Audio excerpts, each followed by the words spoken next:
tudo bem? Seja bem-vindo, bem-vinda ao meu canal. Sou Leandro Maia, palestrante, graduado em Ciências Sociais pela UFRJ.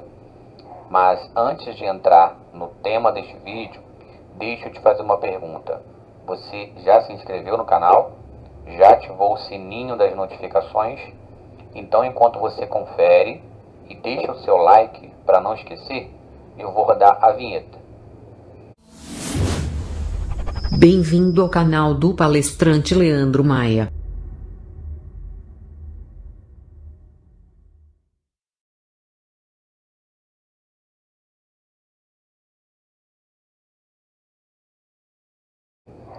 Bom, este vídeo é o segundo que eu gravo desta série, que vai entrar numa playlist sobre meus trabalhos da faculdade, durante seriam 8 períodos normal, né? Se não houvesse um trancamento de disciplina e fizesse continuamente, sem ter tido interrupções por questões de saúde. Mas então, minha faculdade levou mais de 5 anos para ser concluída.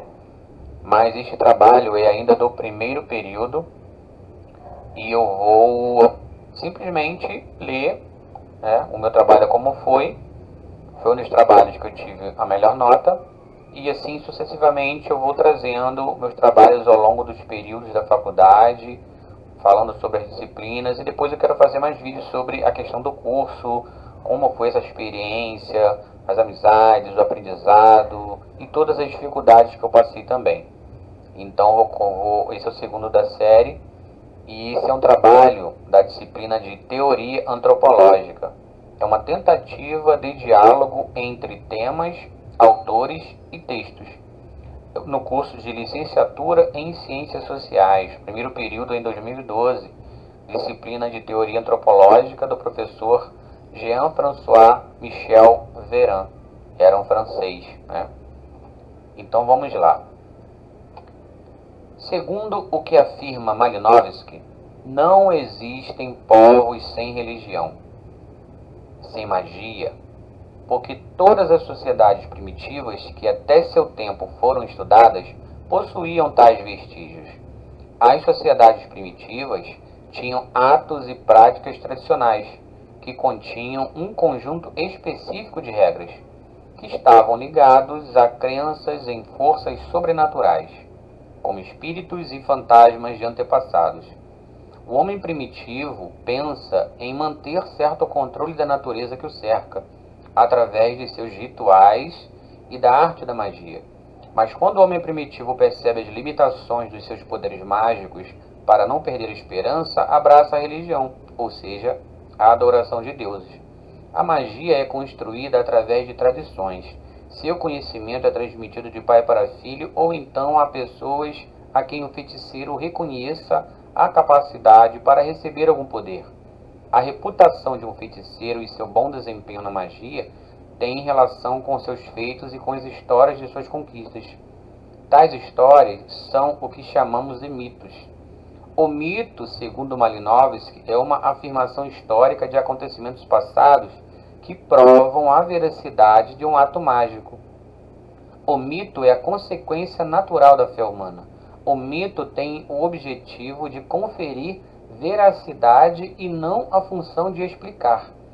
Para os nativos, a magia é indispensável para a sua prosperidade e perpetuação, embora a magia não garanta todo o sucesso, pois os nativos têm consciência de que o trabalho também é uma atividade essencial para o seu sucesso. O fato é que um nativo tem a consciência de que os objetivos não são alcançados somente através da magia, mas de vários outros fatores. Desde o início da vida de um nativo, este se encontra cercado por crenças e ritos, como por exemplo a mulher que durante a gravidez tem que respeitar tabus e se submeter a rituais e cerimônias, assim como os rituais de iniciação. Um rito é executado como meio para atingir um fim. Uma festa para comemoração, cerimônia, não tem qualquer objetivo, não é um meio para atingir um fim, é o próprio fim. As principais preocupações de uma comunidade nativa é assegurar seu alimento e sua continuidade. Por isso é que os alimentos são sagrados e são dados como oferendas e têm um papel tão importante nas cerimônias. Ivone Magui relata em Medo do Feitiço o fato de ser praticamente impossível andar pelo Rio de Janeiro sem reparar nos despachos e oferendas deixados nas encruzilhadas, praias, parques e cachoeiras, porque ainda são uma prática muito comum nos dias de hoje. Prática essa que, apesar de comum, ainda assusta muita gente, que nem chega perto por temer que algum mal possa acontecer a quem possa de alguma maneira interferir em algo de que não se tem muito conhecimento. Isso ocorre porque falamos de uma cidade que pertence a um país que exemplifica o convívio de vários povos, com crenças e práticas diversas, enquanto que em povos considerados primitivos, como os estudados por Malinowski, devido ao fato de estarem de certa forma isolados de um convívio social miscigenado, composto de grupos com cultura e costumes variados, se encontram dentro de um comportamento social comum, coletivo e que faz parte do cotidiano de toda uma população, e que por isso não causa estranheza, pois desde cedo são levados a se adaptarem às práticas de seus antepassados. Magui também relata sobre as praticantes de rituais que seriam como os dos povos primitivos de que fala Malinowski, não fosse a finalidade e intenção. No livro de Ivone Magui, o que vemos, além de também o fazer por tradição cultural, é uma parcela que pratica tais rituais com interesses ocultos, que podem ser o de levar pessoas a acreditar que são feiticeiros ou curandeiros de fato, mas que na verdade são charlatões, que cobram por um serviço que na maioria das vezes não surte o efeito desejado, gerando muita polêmica. Até foi necessária a criação de leis para tentar inibir tais práticas enganosas, que prometem curar, atrair o amor de outro, diz ter poder de ver o futuro, gerando a ilusão de sucesso, mediante o pagamento de determinado valor, o que garante o sustento e promove a riqueza de muitos que se utilizam da fé das pessoas para proveito próprio. E quando o despacho ou o trabalho não dá o resultado esperado, geralmente se diz que a pessoa não cumpriu corretamente o que foi determinado pelo pai de santo ou curandeiro, ou ainda que faltou fé suficiente para produzir os efeitos desejados por aquele que procurou o líder espiritual. Voltando a citar Malinowski, o grande medo do homem é a morte. O homem primitivo também a teme e tenta negá-la através da imortalidade e da encarnação. Os ritos fúnebres têm a finalidade de manter a esperança viva, quando em situação de morte toda a comunidade sente o medo de morrer. Por isso é que a crença em espíritos e em vida depois da morte acontece a nível global. No homem primitivo, esta crença reconforta-o, mas é desafiada sempre que alguém morre. A magia se assemelha à ciência porque teriam em comum a carência e objetivos humanos com finalidade definida. A magia, como outras atividades, obedece a regras, segue uma teoria e precisa se desenvolver respeitando critérios, normas e princípios para que haja o resultado satisfatório. Tanto a ciência quanto a magia se utilizam de técnicas específicas para alcançar o resultado. De acordo com Malinowski, a religião surge como ferramenta de união e solidariedade da comunidade, na medida em que restaura e trabalha a sua moral. Desta forma, a religião necessita da comunidade para existir, e a comunidade necessita da religião para ter ordem e moral, de forma que a religião permaneça em conjunto com a moral e a confiança da comunidade. É necessário que os rituais tenham um caráter público, para que se contagie o grupo, influenciando o seu comportamento através da fé. Essas manifestações públicas são uma forma de educar a comunidade a ter fé. A grande distinção que Malinowski faz sobre a religião e a magia é que a magia é uma parte prática constituída por atos que são apenas meios para um fim objetivo que se espera. Religião é um conjunto de atos independentes que constituem por si próprios a realização da sua finalidade. Para Durkheim, a religião se caracteriza por práticas coletivas e públicas, enquanto que a magia se reserva aos lugares mais privados. Praticantes da magia e da religião podem ter os mesmos deuses, mas os adoram em locais distintos. Abre aspas. será que podemos determinar sobre a interferência nas práticas de fé de um grupo, sob o argumento de protegê-los dos que se utilizam de sua liderança e prestígio para ludibriar aqueles que seriam menos providos de inteligência e que por isso seriam manipulados e extorquidos pelos seus supostos gurus? Fecha aspas. Abre aspas. Será que as pessoas têm o direito de escolher de que maneira desejam buscar uma cura, uma resposta que acalente sua alma, conhecimento espiritual ou uma previsão sobre seu futuro? Fecha aspas. Abre aspas novamente. Dentro de uma civilização cuja sociedade é regida por regras e normas, talvez o melhor caminho para o equilíbrio do convívio seja não infringir essas regras, sejam leis civis, padrões religiosos ou práticas culturais. Afinal, se todos estão de acordo, não importa se estão todos certos ou se estão errados, se agem com a razão ou com a emoção. Então, este foi um trabalho que eu fiz logo no início da faculdade, então era muita novidade para mim, aquele monte de textos teóricos, né? Às vezes a gente tirava cópia, xerox, buscava na internet, pude comprar muitos livros durante a faculdade, mas naquele início era basicamente cópia.